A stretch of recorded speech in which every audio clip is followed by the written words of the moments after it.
Saudara pakar telematika Roy Suryo CS mendatangi Barreskrim Polri meminta penyelidikan dugaan ijazah palsu Presiden ke-7 Joko Widodo dibuka kembali. Tiba di Barreskrim Polri pukul 11.20 waktu Indonesia Barat, Roy menyerahkan surat ke Irwasum Polri dan juga meminta penyelidikan dugaan ijazah palsu kembali dibuka. Roy menilai temuan legalisir ijazah Jokowi ini merupakan bukti kunci polemik yang telah lama dia teliti. Melalui kuasa hukumnya, Roy Suryo meminta Presiden Jokowi membuka ijazah aslinya yang selama ini menjadi polemik. Dan lebih lengkap, kita sapa jurnalis Kompas TV Rahma Piliang dan juru kamera Janifan Prapta di Barreskrim Polri Jakarta. Selamat siang Rahma. Apa saja poin temuan baru soal ijazah Jokowi yang disampaikan Roy Suryo hari ini?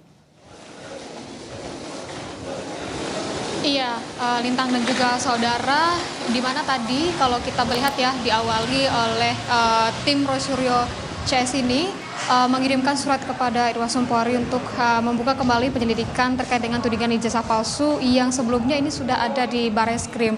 Nah, terkait juga dengan hal itu, di mana tim Roy Suryo CS ini meminta untuk membuka karena mereka ini sudah mendapatkan bukti baru, begitu adalah salinan ijazah Jokowi dari KPU.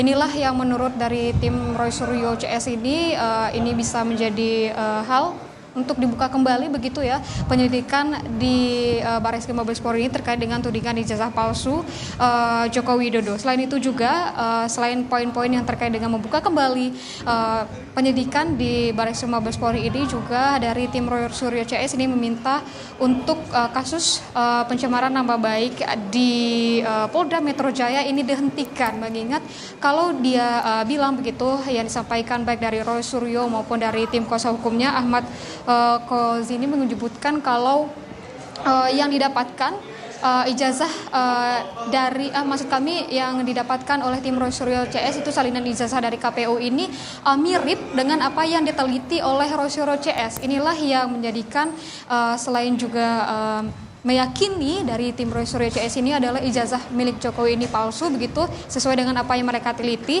Nah, ini juga yang menjadikan kenapa Barreskrim ini diminta untuk membuka kembali penyelidikan terhadap tudingan ijazah palsu dan menghentikan untuk kasus pencemaran nama baik terhadap Roy Suryo di Polda Metro Jaya. Tadi selain menyerahkan surat permohonan untuk membuka kembali begitu ya, juga Lintang dan juga saudara, Roy Suryo ini juga membawa salinan ijazah yang mereka dapatkan dari KPU dan juga membawa sebuah buku yang menurut mereka ini adalah hasil dari kajian-kajian mereka dan penelitian-penelitian mereka selama terkait dengan tudingan ijazah palsu ini bergulir kasusnya begitu Lintang. Dan ini juga kita menunggu apakah nanti jawaban dari Barreskrim Mabes Polri apakah akan membuka kembali terkait dengan kasus tudingan ijazah palsu terhadap Presiden ke-7 Joko Widodo atau bagaimana, akan kita tunggu bagaimana informasinya juga dari Barreskrim Polri. Lintang. Baik, Rahma Piliang dari Barreskrim Polri Jakarta melaporkan langsung. Terima kasih.